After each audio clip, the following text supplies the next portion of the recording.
So here we are, end of year. Yep. Tigo, let's talk about what we were just covering, building. So we were talking about land, and there's a lot of information out there. New home construction, right? Of course, we work with builders. Of course, we work with new home builders like Abrazo and Pulte and DR Horton and Twilight and all the other local and national builders.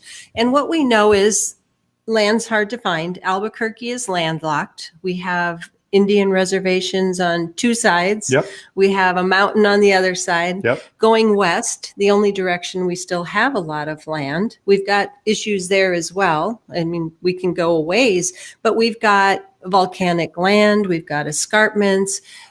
We have individual ownership, so assembling a parcel large enough can be difficult. We have Rio Rancho, which we have a lot of land. Yes. But again, unless it's Amref that still owns a big parcel, it's individual owners that are all over the world, that people bought the land in the 1950s and 1960s, and they've passed it down. So now 6 grandchildren or great grandchildren own one lot, and the lots adjoining that lot are owned by other grandchildren from all over the world, right? So putting together a big enough parcel for like a DR Horton or a Pulte or a big builder to do a neighborhood is tough. And let me just add on to that. It's not even the big builders. It's like if you own, let's use Rio Rancho, for example, because a lot of people own a lot in Rio Rancho, right? They're half acres. There's 80 some thousand of them, right? And some of them are buildable. Some of them have utilities or utilities near. That's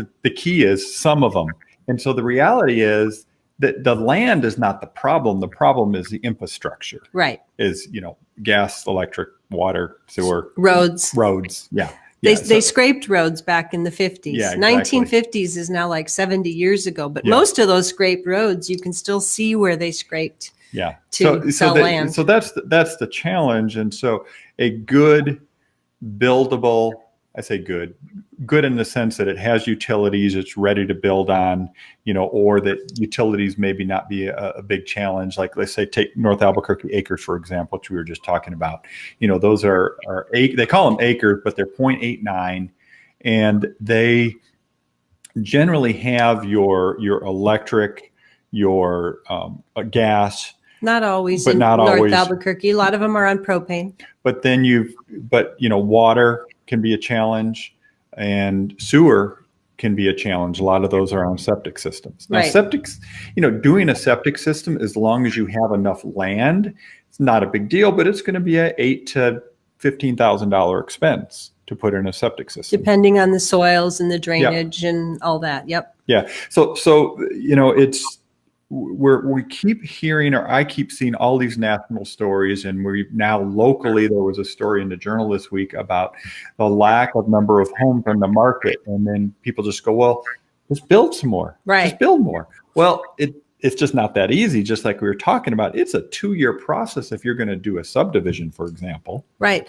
So let's talk about how 2020 changed things as well. Yeah. So 2020. We have all these builders that are working on subdivisions, buying the parcels, getting them zoned, getting them subdivided, thinking about how they're going to put in streets and an engineering of it and the utilities.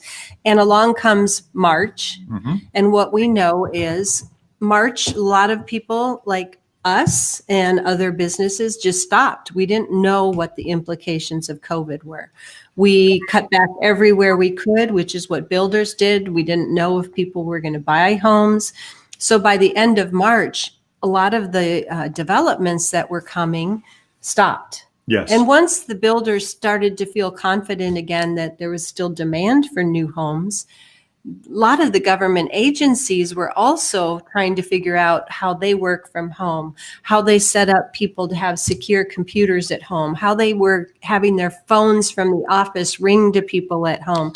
So a lot of the public a lot of the employees needed to do permitting or to do the community sciences of development were also not available. So I saw a graph about it, and it just dropped, right? And it took a couple months for people in the building industry to have that confidence that they needed to keep going on developing those lots and those neighborhoods. And then there was also the extra delays of the government entities. We went from the standard build time for a new home from 6 months to now we're seeing 8-9 months. And across the nation, not just locally, builders are limiting the number of homes they will even sell a month because of their demands. They've got contractors who are not available. The industry is very busy, but then they have to deal with, just like the NFL, they have to deal with people getting COVID here and there, and a contractor's not available, and it causes another delay. And so it's right down the line how COVID has impacted new homes being available. And I think you bring up a really good point. And let me package it this way: is with COVID, with everything that's happened this year, the demand for housing increased. I think there's no doubt about that, right? I mean, you can't argue. I mean, there's absolutely demand increased, and there's a bunch of reasons about that. It's not just interest rates. Okay? No, and let's talk about that. Okay. So think about the demand. Sorry, right by the mic here. The demand. People who are home more. Right. And they're going, I've got my kids at home. I'm doing school from home. I'm working from home. This seems like it's going to last a while. Yep. I need a home to accommodate this. And now's the time. So there has been all of that demand in addition to a lot of people getting older and having more stable jobs that, the millennials and well, that's just it. What's happened, and there has been some analysis and talk about, okay, are we stealing first-time home buyers from the future?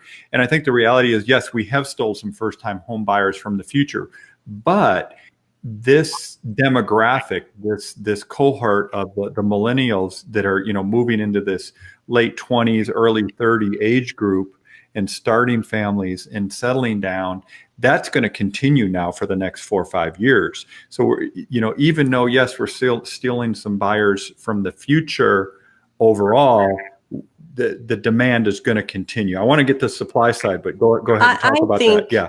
I also think we're stealing first-time buyers from the past. A lot of people who should have been buying the last few years. I like that. Yeah. They realize now, hey, what am I doing renting? And now I'm home more, and being in an apartment or having roommates and things is just not working very well when you're stuck at home with COVID. So they're in the apartment. And they actually went and did the math and said, let's see, for $1,200 a month that I'm paying in rent, let's see what I can own at 3.5% interest rates. Exactly. All of a sudden they went, oh wow, look at that. So I think all those people who should have been buying for the last 5 to 10 years might be moving forward and actually buying. And we see that, I don't have to look at a national story to know that. We talk to those buyers every day. Yeah. Right. And by the way, Tracy and Tigo Venturi Realty Group of Keller Williams Realty, we're so honored to be here, almost more than 7 years strong now, and coming to you here at the end of 2020, another great year on the radio. Everybody cheer, the end of 2020. Yay. Yeah, no, we'll see. So 2021, let's finish this conversation about the supply side in housing and what happened in 2021. And in 2020. Yeah, I get what happened. I'll get it straight. What happened, not what's going to happen, even though I got some ideas there. But in 2020, what happened was when everything hit in March, obviously a lot of people just put the brakes on putting their home on the market. Right. And so there was quite a drop in the number of homes coming on the market, as to be expected. Now, the reality is, though, in February even, we were already seeing that we were going to have a shortage of choices for homes for sale in 2020. It was already in the cards, right? It wasn't like, oh, that was the only, no, it was already there. This just enhanced it. And then a couple other things that happened, obviously we've talked about the builders. We talked about that builders are much more conservative, especially the ones that went through '06, '07, '08, '09, right? They're very conservative. They don't want to get stuck with land that doesn't have income. Yep. So everybody kind of put the brakes on. I think everybody put the brakes on in March and April, right? Totally. And so that has something to do with. But another phenomenon that happened is, think about this. How many people do you think moved their elderly parents from the family home into a healthcare or long-term care facility this year?